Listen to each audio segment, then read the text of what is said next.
Travels through history and some of the work as well.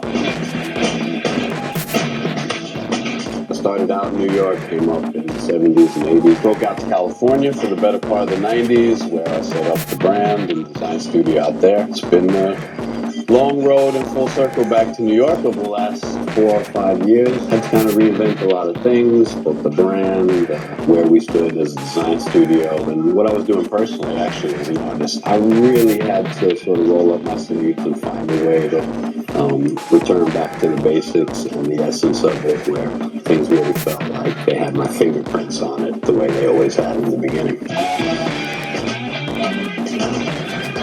Music, hip-hop, and album covers, and the medium of graphic design had allowed me an avenue to continue developing and expressing who and what I wanted to do as an artist. But at the same time, at the end of the day, I was packaging other people's ideas and packaging other people's concepts. The puzzle was, how do I create an entity or a brand or an identity or a company that will allow me to do what I've been doing for everybody else, but for myself.